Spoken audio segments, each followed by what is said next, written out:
નમસ્કાર,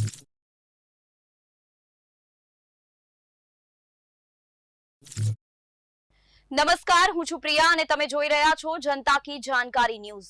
નજર કરીએ આજના સમાચાર। પાટડીના ધામા ગામે આવેલ પ્રાચીન અલૌકિક ઉડતા હનુમાનજીનું મંદિર। પાટડી તાલુકાના ધામા ગામે આવેલ ઉડતા હનુમાનજી દાદાની મૂર્તિ પ્રાચીન, અલૌકિક અને મૂર્તિ સ્વયંભૂ હોવાનું ઇતિહાસકારો જણાવી રહ્યા છે। આ મૂર્તિની સ્થાપના વિક્રમ સંવંત 904ને વૈશાખ સુદ 11ના દિવસે રામદાસજી મહારાજ તથા આયર સમાજના આગેવાનોએ મળીને કરી હતી। હાલ આ મંદિરમાં મહંત તરીકે દિનેશ બાપુ તથા મહેશ બાપુ સેવા પૂજા કરી રહ્યા છે। મંદિરના ગર્ભગૃહમાં હનુમાનજી મહારાજની 2 મૂર્તિઓ આવેલી છે। મુખ્યત્વે હનુમાનજીની દરેક મૂર્તિમાં ડાબો પગ ઊંચો જોવા મળે છે, પણ અહીં આવેલી એક મૂર્તિની વિશિષ્ટતા એ છે કે આ મૂર્તિનો જમણો પગ ઊંચો છે, જેની નીચે પનોતી દબાયેલી છે, જે ધામા સિવાય સમગ્ર ગુજરાતમાં બીજે ક્યાંય કોઈ મૂર્તિમાં જોવા મળતું નથી।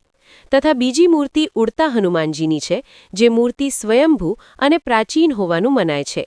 મંદિરની બાજુમાં 500 વીઘાથી વધારે પડતર જમીન આવેલી છે, પણ આ જમીનને કોઈ ખેડી શકતું નથી।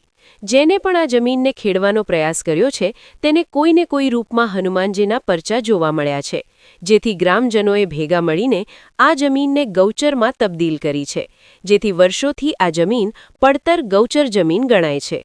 મૂર્તિની બાજુમાં 9 ગ્રહોની સ્થાપના કરવામાં આવેલી છે તથા ભગવાન રામ તથા ભગવાન શિવ પણ અહીં બિરાજમાન છે। દર શ્રાવણ વદ અમાસના દિવસે અહીં લોકમેળો ભરાય છે, જેમાં દૂર દૂરથી માનવ મહેરામણ ઉમટી પડે છે। ધામા ખાતે આવેલ હનુમાનજીના મંદિરે ગુજરાત સહિત અન્ય રાજ્યોમાંથી રોજના અનેક ભક્તો દર્શનાર્થે આવે છે અને બાધા માનતા સહિત દાદાના દર્શન કરી ધન્યતા અનુભવે છે। રિપોર્ટ જયેન્દ્રસિંહ ઝાલા।